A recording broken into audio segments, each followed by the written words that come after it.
और इस बीच मैं अगली बड़ी खबर का रुख कर रही हूं। वन नेशन वन इलेक्शन, इसको लेकर बिल आज लोकसभा में पेश होगा। लोकसभा और विधानसभा चुनाव एक साथ कराने के प्रावधान वाला ये संविधान में संशोधन वाला बिल है। दोपहर 12 बजे कानून मंत्री अर्जुन राम मेघवाल इस बिल को पेश करेंगे। बीजेपी और कांग्रेस ने अपने अपने लोकसभा सांसदों के लिए व्हिप जारी कर दिया है आज के दिन के लिए, मतलब उन्हें सदन में मौजूद रहना होगा। जो जानकारी मिल रही है उसके मुताबिक दोपहर 12 बजे कानून मंत्री लोकसभा में वन नेशन वन इलेक्शन ये बिल पेश करेंगे और सरकार ने मन बनाया है कि इस बिल को और विचार विमर्श के लिए जेपीसी के पास भेजा जाए। तो ऐसे में इस पर और विचार विमर्श के लिए इसे आगे जेपीसी को भी रेफर कर दिया जाएगा, ये भी जानकारी सामने आ रही है। इस बीच विपक्ष जो है वो one nation one election bill को लेकर विस्तार से चर्चा करने की जरूरत बता रहा है। इस बिल को संसदीय समिति को भेजने की मांग भी उठाई जा रही है। हम इस विधेयक का कड़ा विरोध करते हैं। 17 जनवरी 2024 को कांग्रेस अध्यक्ष मल्लिकार्जुन खड़गे जी ने रामनाथ कोविंद जी की समिति जो थी, रामनाथ कोविंद जी उसके अध्यक्ष थे, उनको 4 पन्ने का एक खत लिखा कि कांग्रेस पार्टी क्या कारण हम इस विधेयक का विरोध कर रहे हैं। हम वन नेशन वन इलेक्शन का विधेयक को संविधान के खिलाफ मांगते हैं। वो संविधान की मूल ढांचा जो है, बेसिक स्ट्रक्चर जो है, उसके खिलाफ है। लोकतंत्र को हटाने के लिए, लोकतंत्र को चुप करने के लिए ये चलाया जा रहा है।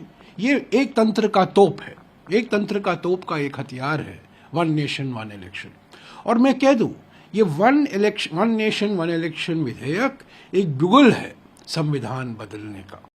चर्चा होने की ज़रूरत है। हमारी तो मांग रहेगी कि जेपीसी सरकार ने करे और चर्चा हो, और जो भी निर्णय हो वो सारों से चर्चा करके हो। हमारी मांग जेपीसी की है, हमारी पार्टी की मांग जेपीसी की होगी। तो बिल आएगा, वो तो आएगा ही। इसमें हमारी पार्टी तो उसका इंट्रोडक्शन का ही विरोध करेगी, क्योंकि वो संविधान की तमाम धाराओं के खिलाफ है। और वो बिल पास होने के बाद भी जो कमियां अभी हैं कि पैसा बहुत खर्च होता है, तब भी अगर विधानसभा भंग हो जाती है बीच में, अगर अविश्वास प्रस्ताव से या लोग दल बदल करके इधर उधर चले जाते हैं, तो तत्काल फिर चुनाव कीजिए, तो चुनाव तो होते ही रहेंगे इधर उधर। हालांकि बीजेपी और एनडीए में बीजेपी के जो सहयोगी दल हैं वो कह रहे हैं एक साथ चुनाव कराने से खर्चा कम होगा। सत्ताधारी दलों के नेता इसे क्रांतिकारी कदम बता रहे हैं। मैं सोचता हूं विकसित भारत की एक तस्वीर जो इस पूरा देश देख रहा है, उसमें वन नेशन वन इलेक्शन भी एक महत्वपूर्ण भूमिका अदा करेगा। One nation one tax, one nation one ration, और ऐसे ही वन नेशन वन ग्रिड से लेकर अनेक ऐसे काम हुए हैं जो कहीं न कहीं विकसित भारत की यात्रा को आगे बढ़ाने का काम कर रहे हैं, और वन नेशन वन इलेक्शन भी इसमें अपनी महत्वपूर्ण भूमिका निभाएगा। हम लोग पूरी तरह से, मेरी पार्टी और हमारे नेता नीतीश कुमार शुरू से इसके पक्ष में रहे। कमेटी के सामने भी जब हम लोग गए थे तब उनके पक्ष में रखा। हम लोगों का मानना है कि पार्लियामेंट और असेंबली का चुनाव एक साथ हो, पंचायत का चुनाव अलग हो, ये हम लोगों ने रखा था और आज भी हम लोग का ये मानना है। और वो इसलिए, ये कब हुआ? ये तो तभी न हुआ जब कांग्रेस ने राष्ट्रपति शासन लगाना शुरू हुआ। वन नेशन वन इलेक्शन तो होता ही था, ये तो 67 के बाद अलग अलग चुनाव होना शुरू हो गया। लोगों का भी कहना है कि भाई हमेशा ये इलेक्शन का मोड रहता है, डेवलपमेंट का काम बाधित होता है।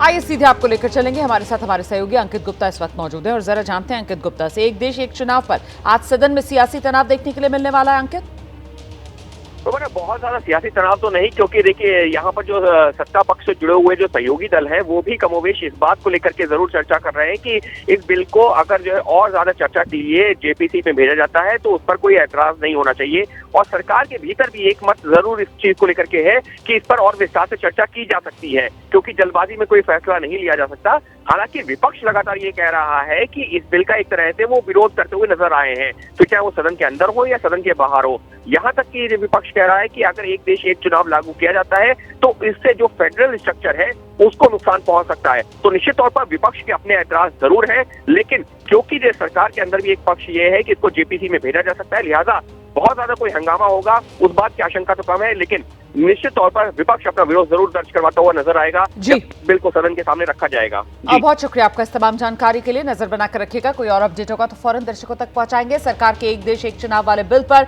राज्यसभा सांसद हैं प्रियंका चतुर्वेदी, उनका बयान सामने आया है। कह रही हैं जो लोग एक साथ 3 राज्यों का चुनाव नहीं करा सकते वो 1 नेशन 1 इलेक्शन की बात कर रहे हैं। सुनिए। जो 1 नेशन 1 इलेक्शन जिस आड़ में लाया जा रहा है वो फिर से पावर को सेंट्रलाइज करने की आड़ में, कॉन्स्टिट्यूशन के खिलाफ इलेक्शंस की जो प्रक्रिया है उसके साथ छेड़खानी करना, फेडरलिज्म के खिलाफ काम करना, ये केंद्र सरकार का एक ऐसा तरीका है कैसे वो पावर सेंट्रलाइज करें।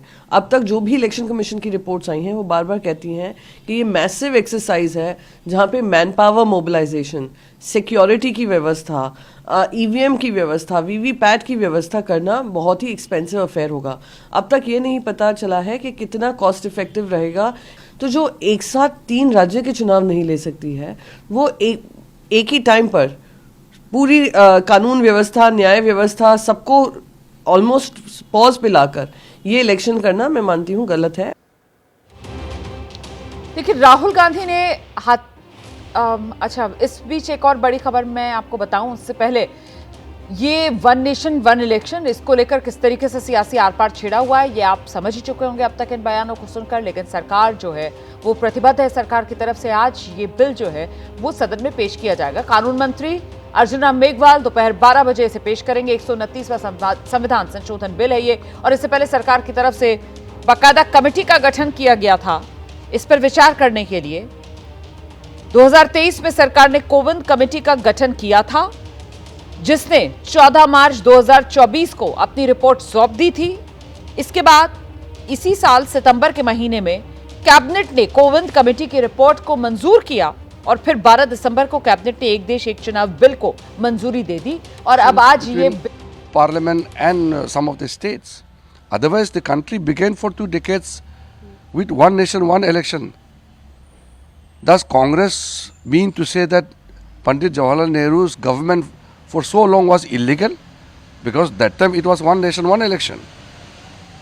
So Congress should say that all the Congress governments were illegal. Secondly, 1 nation, 1 election is a thing which the country feels that time has come. We are in the democracy to serve the nation. Does Congress mean that the country should keep on conducting election months after months after months and for 5 years? We must understand that we hold elections to serve the country. We hold election to serve the people of this country. And we need a 5-year period which is determined by the Constitution of India.